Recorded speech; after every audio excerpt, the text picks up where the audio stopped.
عدد البشر اليوم أكثر من 8 مليار بشري، ورغم هذا نحن نعيش مع وباء عالمي اسمه الوحدة. نجم نقول خاصة الجيل الجديد أغلبه عايش في وحدة عميقة وانعزال على العالم. علاش الشيء هذا صاير رغم اللي عددنا كبيرة؟ وشكون السبب في الشيء هذا؟ وشكون مستنفع من الحكاية هذه؟ وشنو هو تأثيره على حياتنا بالضبط؟ تو باش نهزك معايا ونفسر لك الحاجات هذه. تو جوست باش نذكرك وبر الحلقة هذه باش تكون قوية على الاخر، هذاك علاش نحبك تركز معايا مليح.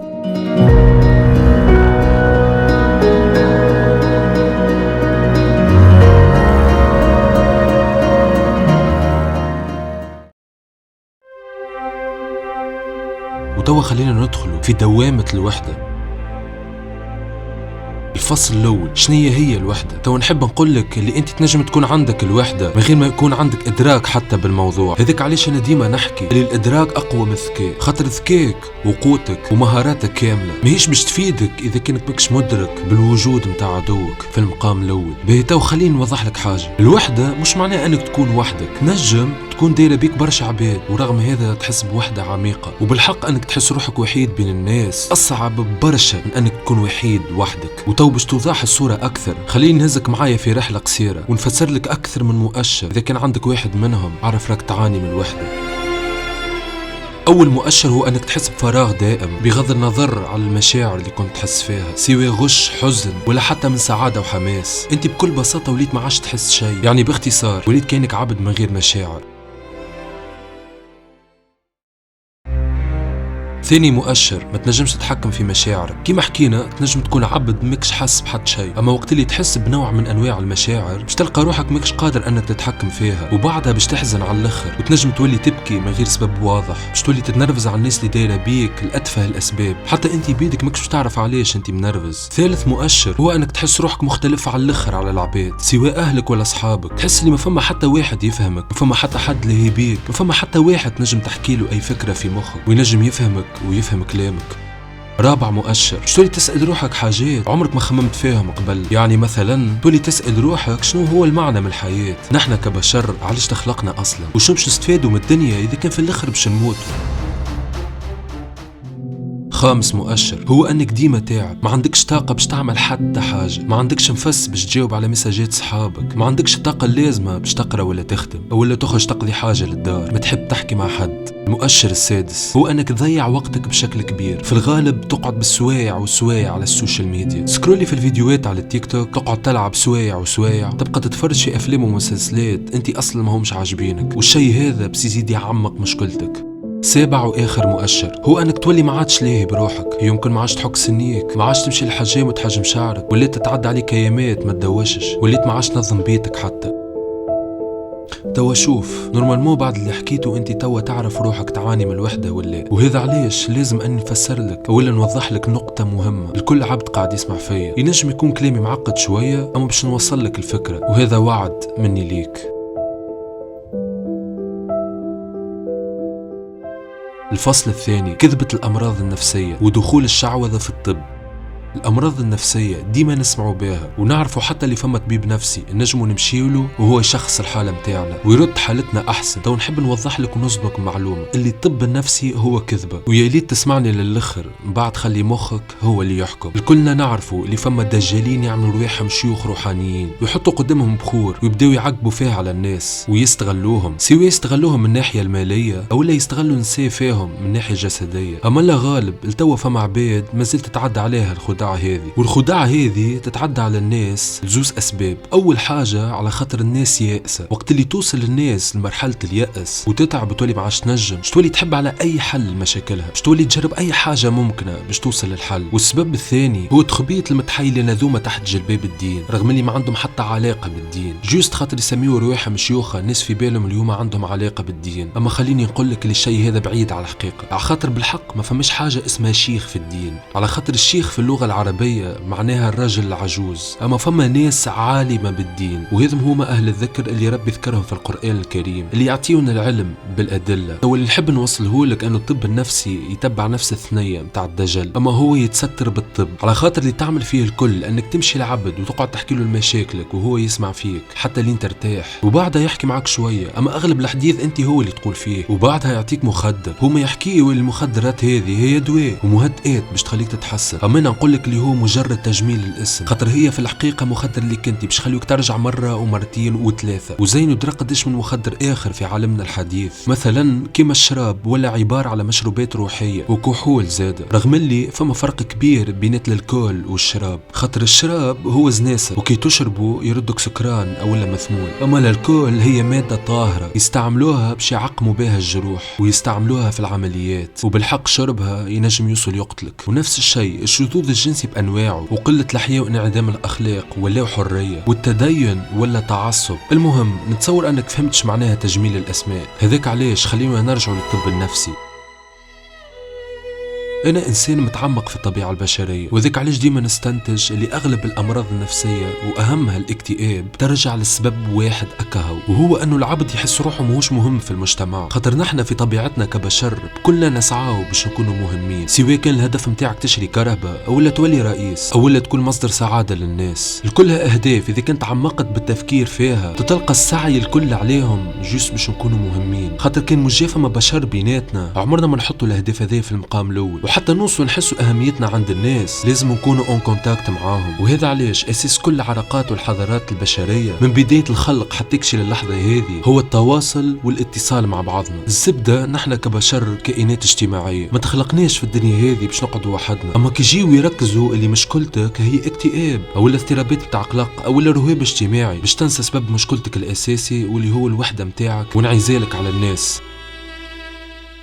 أنا تو مانيش قاعد نقول لك اللي الأطباء النفسيين كلهم متحايلين، خاطر أغلبهم قراوا الحاجة هذه وهي أصلا قراية، وأنا نقول لك اللي حتى هما ماهمش مدركين في الكلام اللي قاعد نحكي فيه توا. أما أنا نحكي على الجهات اللي قاعدة تروج للدجل هذا واللي من مصلحتها الاستمرار نتاعو. وأنا مانيش قاعد نحكي لك ما فماش علم نفس، لا بالحق فما علم نفس ومتشعب ومتعمق أكثر من اللي تتخيل، أما أغلب علم النفس هو علم مظلم، يستعملوه باش يتحكموا ويتلاعبوا بالناس، يستعملوه باش يضلوا الناس يبعدوه على الحقيقة. إذا كان عندك شك في الكلام هذا تنجم ترجع للفيديوهات هذم اللي عندي في الشان وتتعرف اللي ما عادش مهم الزمان اللي نعيشوا فيه، سواء كان في العصور الوسطى أو ولا حتى قبل الميلاد، باش تشوف اللي الناس تستعمل في علم النفس باش تتحكم وتتلاعب بالناس. هذاك علاش أغلب الأمراض النفسية هي وهم وكذبة، وبعد شوي نحكي لك علاش وشكون مستفيد من الحكاية. هو حتى كان باش نرجعوا للتاريخ باش نلقاو لي الاكتئاب هو مصطلح جديد أصلا حكى عليه الكاتب والباحث الإنجليزي روبرت بيرتون في عام 1621. تو خليني نقول لك اللي روبرت ما كانش طبيب اصلا، ما كانش عنده حتى مع الطب النفسي، وهو حكى على الاكتئاب في كتابه تشريح الميلانخوليا، ورغم اني نشر الكتاب على انه كتاب طبي الا انه الكتاب كان عمل ادبي وفلسفي بحت. ولسبب هذا لازمك تبدا تشك اللي فما مرض اسمه الاكتئاب اصلا.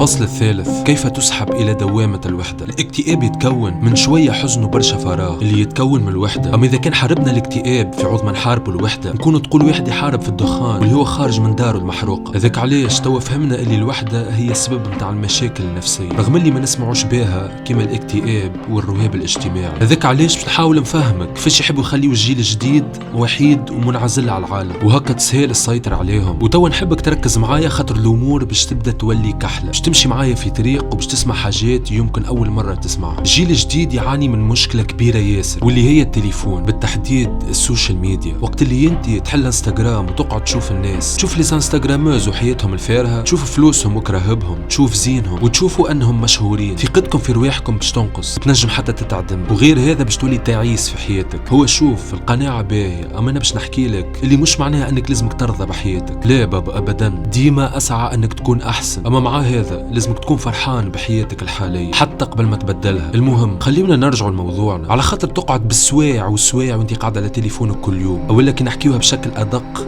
تليفونك كيفاش يستعمل فيك انت هكا ولا هكا ماكش تخارط برشا ناس، مهاراتك الاجتماعيه باش تولي اقل، ووقتها ما عادش تستغرب انه ولا عندك رهاب اجتماعي. ومن ناحيه اخرى بسبب انفرادك بروحك باش تولي تحاول تعوض النقص اللي عندك عن طريق الانترنت. نحن كرجال شيء غريزي فينا ان لازم نخدموا على رواحنا باش نجموا نوصلوا للبنات ونقدروا نعرسوا بهم. اما كي يبدا الشيء حاضر عندك نزلتين على تليفونك تنجم توصل لقداش من طفله مزيانه وتختار اي وحده فيهم، ولهنا باش يولي ما عادش عندك الدافع باش تعمل حتى حاجه في حياتك، باش تولي نهار بعد نهار تعلقك بالتليفون وبالابليكاسيون الخبيثه نتاعو اكثر واكثر، وبعدها باش تولي ما عادش عندك ثقة في روحك وباش تولي مدمن اكثر، وهذا باش يخلي علاقتك مع الناس اضعف واضعف، باش تولي العباد تكرهك. ما نتصورش كان ترضى شيء هذا لروحك، خاطر اصلا اي حاجة تحب عليها موجودة في الانترنت، وهكا باش تزيد تدخل في دوامة الوحدة اكثر واكثر. حتى كان عندك برشا عباد في حياتك، الشيء هذا ما يعنيش انك ماكش باش تكون وحيد، بالعكس جملة واحدة. تخيل معاي اللي فما جروب كامل متاع عباد كلهم يعانيوا من الوحدة، لا واحد فيهم يفهم الاخر ولا حتى يحاول انه يتواصل معاه، كل واحد فيهم خايف من الانفتاح للعالم ومنعزل على روحه. لهنا باش يكونوا في مصيبة حرفيا، خاطر الشيء هذا جوست باش يخليك عبارة على مستهلك، يدخل التيك توك وبعد يدخل الانستغرام وبعد ياكل ويشرب، يستهلك في السوشيال ميديا، عايش من غير هدف ولا طريق يمشي فيه، عايش باش يخدمهم ويربحوا منه اكثر وكهو. واذا كان باش تسالني شكون السبب ورا هذا الكل، باش نقول لك الحكومات الكل، هو بدون استثناء هي والاطراف الخفيه اللي وراها، خاطرهم هما اللي يملكوا القنوات الاخباريه اللي تسمع فيها، هما اللي يملكوا السوشيال ميديا، هما اللي يملكوا الصحفيين والكتاب والجيوش والشرطه، ونقول لك حتى رجال الدين، هما يملكوا حتى معلوماتك الشخصيه. خليني نختصر لك المعادله هذه بكلها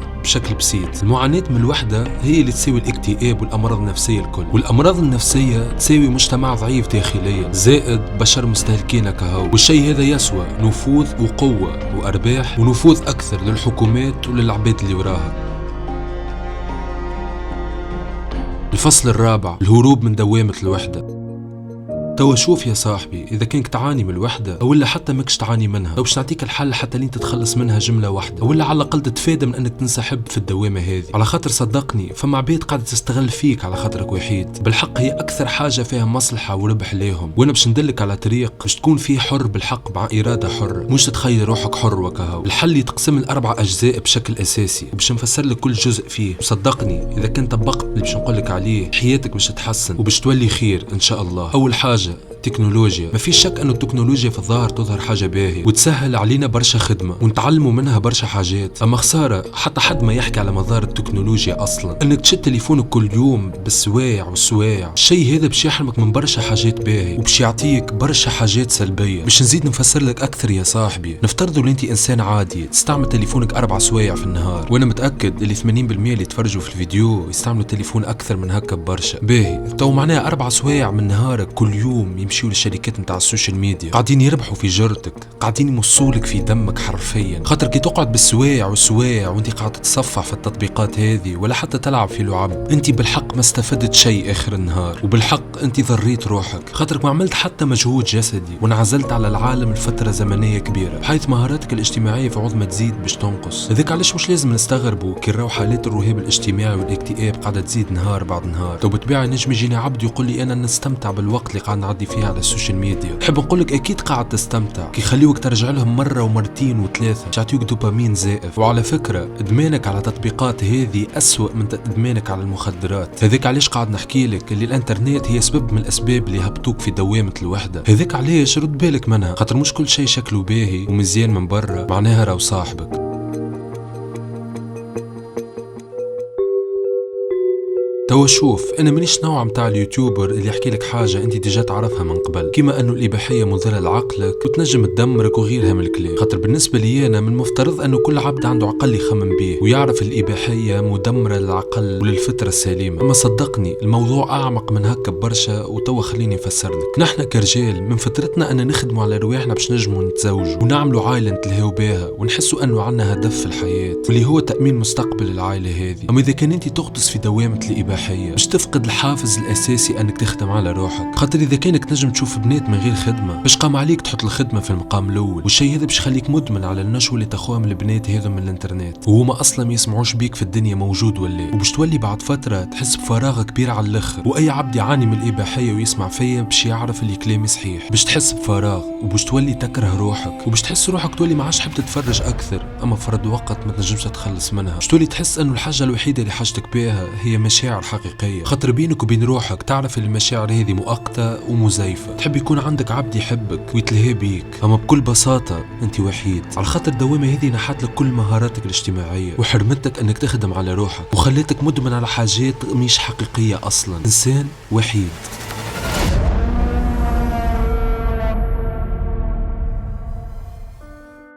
ثالث حاجة الجهد الجسدي. برشا عباد ما تعرفش الحاجة هذه، خاصة الجيل الجديد، في بالهم اللي هما محتاجين راحة بينما هما محتاجين تعب. انك تبذل مجهود جسدي هو واحد من الحلول اللي تنجم تبعدك على الامراض النفسية، خاطر فما برشا عباد تعاني من تفكير مفرط، والشيء هذا باش يخلي المشكلة الصغيرة تظهر كأنها مشكلة كبيرة برشا. توا شوف، انا من العباد المفرطة في التفكير، اما الشيء هذا بإرادتي الكاملة، خاطر وقت اللي وليت مسيطر على الشيء هذا وليت نستعمل فيها بطريقة تفيدني، ولقيت لي فما جوانب مفيدة من التفكير المفرط هذا اذا كان قدرت تتحكم فيه. هذاك علاش اذا كان عملت جهد جسدي ماكش باش تلقى الوقت انك تفكر في حاجات تافهة، وباش تولي في الليل ترقد خير، ونومك وعدم تفكيرك في كل كبيرة وصغيرة باش يخليوك انسان قادر انك تعيش اللحظة. يعني مثلا اذا كنت في مناسبة مع اصحابك او قاعد تحكي مع عبد باش تبقى تخمم شنو نجم يصير من بعد، اما اذا كنت انسان تعيش اللحظة باش ما عادش يهمك الناس فاش قاعدين يخموا، وباش ما عادش يهمك حتى شنو باش يصير من بعد، وهكاك باش تمشي وتعمل اي حاجة تخمم فيها بالوقت. والشيء هذا على قد ما هو بسيط باش يخليك تعمل برشا اصحاب، باش تولي عندك مهارات اجتماعية بطريقة كبيرة على الاخر على قبل، وهذاك علاش ما عادش باش تعاني حاجة اسمها رواب اجتماعي اصلا. وتو قبل ما نمشيو لاخر نقطة نحب ننبه على حاجة ضرورية، اذا كانك بو او ام ماذا بيا تسمعني، ما تعطيوش لولادكم تليفونات ولا اي اجهزه الكترونيه قبل عمر 13 سنه على اقل تقدير، ووقت اللي تعطيوهم خليهم على عينيكم، خاطر بغض النظر على الحاجات الخايبه الموجوده في الانترنت حرام انه طفل صغير يولي مدمن على الدوبامين من التليفون. يعني انا في السنين اللي تعداو وريت صغار ذكيين على الاخر من بعد فتره وهم يستعملوا في التليفون، يستعملوا في تطبيقات السوشيال ميديا كيما الانستغرام والتيك توك ولا حتى الغناء اللي يسمعوا فيه من اليوتيوب، حاشاكم ولاو بهايم. الشيء هذا طبيعي واكيد زاد على خاطر الصغير مازال في مرحلة نمو، لازم يتحرك، لازم يجري، لازم يتيح، لازم يتجرح، لازم يعرف معنى الوجيع، لازم كيجي اخر نهار يكون ميت بالتعب من اللعب في الحياة الواقعية، وكيكا يرقد ويغطس في النوم العميق وينمو بشكل صحي وسليم. مانيش نطول في كلامي اكثر من هكا، اما نتمنى فكرتي وصلت. هو اخر حاجة واهم حاجة التقبل النفسي. في فترة من فترات حياتك باش تكون وحيد، يمكن ما فما حد داير بيك، يمكن تكون متغرب على اهلك واصحابك، لهنا انت لازمك تكون مستعد عقليا وعارف مشكلتك قبل ما تبدا. لازمك تكون متقبل انك وحيد وانه حالك ماهوش باش يدوم، ومش لازم تخمم سلبية على الوحدة متاعك، تنجم تعتبرها كالعزلة راحتك النفسية، وكون على ثقة انك ماكش باش تبقى وحدك، خاطر ما فما حتى واحد في الدنيا هذه تخلق باش يعيش وحده. وقت اللي يولي عندك تقبل تقول انا توا وحدي، اما مستحيل اني باش نقعد ديما وحدي، عادي نورمال، وقتها صحيح باش تكون وحيد، اما هيش باش تضربك امراض كيما الرهاب الاجتماعي والاكتئاب، خاطرك باش تولي عارف اللي هي فترة وكل شيء يرجع مريقل، وانك قادر على التقبل وعلى التأقلم. وبالحق خليني اقول لك حاجة، التقبل النفسي لازم يكون عندك في كل شيء في حياتك، حتى في المشاكل اللي تواجه فيك في حياتك بصفة عامة، لازمك تتقبلهم وتحاول تلقى لهم حل. شوف نحب نفسر لك حاجة، انك تكون عالق في دوامة الوحدة الشيء هذا مش غلطك انت، على خاطر فما طرف حابب يتحكم فيك ويطيحك في الدوامة هذه، اما انك تقعد عالق فيها الشيء هذا غلطك انت، انك ما تقدمش لقدام هذا غلطك، من غير ما تقعد مركز مع فلان خاطر عنده فلوس اكثر منك، وتركز مع فلان الاخر اللي هو عنده كل شيء يحب عليه، ومن غير ما تشوف فلان عنده صحاب اكثر منك وعنده اي حاجة انت تتمناها. كمل في طريقك على خاطرك انت مختلف، واختلافك هو تميز، انت العبد الوحيد اللي قادر تغير حياتك. خاطر صدقني اذا كان قررت انك تستسلم حتى ربي ماهوش باش يعاونك، اذا كان قررت انك توفي حياتك توا ربي ماهوش باش يمنعك، اما اذا كان قررت انك تخدم على حياتك وتحسنها ربي باش يوفقك وباش يعاونك وباش يسخر لك ناس في طريقك تعاونك. خاطر كيما حكيت لك ما فما حتى واحد ولد في الدنيا هذه باش يكون وحيد. اذا كان مازلت ماكش عارف منين تبدا، في الغالب القناة هذه باش تعاونك، اعمل اشتراك للشان وماكش باش تندم، وهذا وعد مني. وكما فسرت لك فما ناس قاعدة تحاول تلعب بيك، هذاك علاش اذا كنت تحب تمنعهم نجم تشوف الفيديو هذا. كان معاكم بهاء، سلام.